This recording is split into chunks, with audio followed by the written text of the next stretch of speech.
خود روحانی بیعت کروایا کرتے تھے لوگوں کو حضرت نبی اکرم حضرت محمد مصطفیٰ صلی اللہ علیہ وسلم خاتم النبیین کے دست مبارک پر۔ مجھے تو یہ سعادت حاصل نہیں ہوئی، لیکن بہت سے لوگوں کو وہ اس طرح سے بھی کرواتے تھے۔ خیر، یہ تو ایک ان کے سلسلے سے جو میرا تعلق تھا۔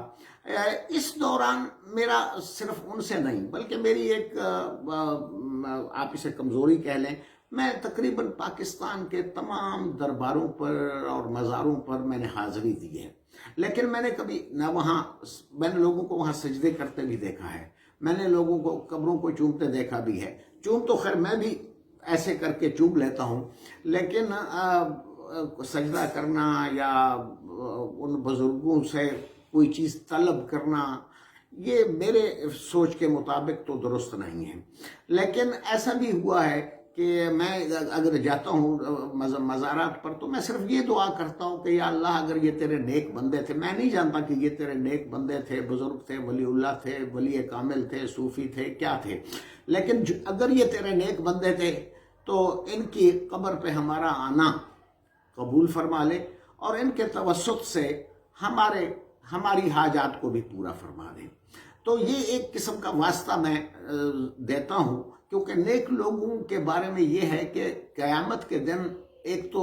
مقام محمود ہے جو حضرت محمد مصطفیٰ صلی اللہ علیہ وسلم کو عطا کیا جائے گا، اور ان کو شفاعت کا اذن دیا جائے گا اللہ کی جانب سے، اور وہ اپنی امت کے حق میں شفاعت کریں گے تو لوگوں کی بخشش ہوگی۔ لیکن کچھ روایات میں یہ بھی پتہ چلتا ہے کہ اللہ تعالیٰ بہت سے نیک بندوں کو بھی اذن عطا فرمائے گا کہ ان کے ساتھ جو جماعت ہے یا ان کے جو لوگ ہیں یا ان کے جو عزیز و اقربا ہیں، ان کے حق میں بھی وہ شفاعت کر سکیں تو انہیں بھی جنت میں داخل کر دیا جائے گا۔ خیر، یہ تو ایک تصوف کی میں کوئی یہاں عام طور پر پنجاب میں نے دیکھا ہے، خاص طور پر لاہور میں، کہ یہ بابا لوگ بڑے مشہور ہیں، بابا انہیں کہا جائے، بابا مثلاً اشفاق احمد، خاص طور پہ اشفاق احمد صاحب نے، ممتاز مفتی نے، ان لوگوں نے، واصف علی واصف صاحب نے، ان لوگوں نے بابا کے لفظ کو بڑا معروف کر دیا۔ میرے نزدیک تو بابے جو ہیں ان کو ڈھونڈنا، شاید اگر آپ کے نزدیک بابے کی کوئی خاص ڈیفینیشن ہے تو وہ میں نہیں جانتا، لیکن اتنا مجھے پتا ہے کہ بابے بہت سے آپ کو ہر جگہ مل جائیں گے۔ یہ بابے کون ہوتے ہیں؟ میرے نزدیک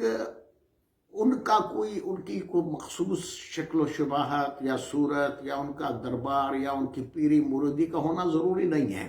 بلکہ بہت سے پیر دوسری قسم کے بھی ہوتے ہیں جو پیر ہوتے ہی نہیں ہیں، اور انہوں نے پیری مریدی کا ایک ڈھونگ رچایا ہوا ہوتا ہے۔ لیکن یہ میں ضرور جانتا ہوں کہ عام ضروری نہیں ہے کہ وہ بابا متشرح ہو اور اس کا لباس اور اس کی کیفیات سب سے آپ کو وہ لگے۔ اگر کسی آدمی کے اندر ایک بھی حکمت اور دانش اور علم اور دانائی کی بات ہے تو وہ بھی ایک بابا ہی ہے، اور اس بابے کو اس طرح سے نہ دیکھیں کہ وہ کتنا دولت مند ہے، کتنا امیر۔ وہ امیر بھی ہو سکتا ہے کہ بڑی چمکتی ہوئی کار میں آپ کو ایک بابا مل جائے اور وہ بڑے خوبصورت لباس میں اور بڑے خوبصورت اس میں، اور ہو سکتا ہے کہ آپ کو فٹ پاتھ پر ایک پیاز بیچنے والا یا پھل بیچنے والا ایک معمولی سا آدمی بھی بابا ہو، کیونکہ جس نے اس حقیقت کو پا لیا ہے کہ خدا کی رضا کس چیز سے حاصل ہوتی ہے۔ حلال روزی اگر ایک آدمی فٹ پاتھ پر بیٹھ کر کما رہا ہے اور وہ آپ کو یہ بات سمجھا دیتا ہے کہ اس رزق حلال کے اندر کیا برکت ہے، تو میرے نزدیک وہ بابا ہے، چاہے دوسری اس کی کوئی بھی چیز بابو والی نہ ہو۔ اسی طرح کوئی آدمی علم اور دانش کی باتیں کر کے دوسرے لوگوں کو ایک اچھے راستے پر لے جانے کی کوشش کر رہا ہے تو میرے نزدیک وہ بھی بابا ہے۔ اور یہ بھی ہو سکتا ہے کہ کوئی بہت بڑا دولت مند امیر جس کے دسترخوان پر ہزاروں لوگ کھانا کھا رہے ہیں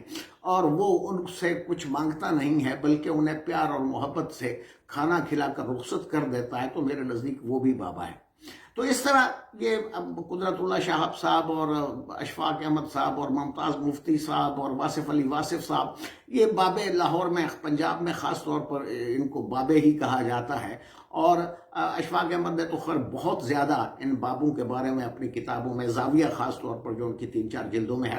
اس میں آپ پڑھیں تو ان کا بڑا تذکرہ انہوں نے کیا ہے۔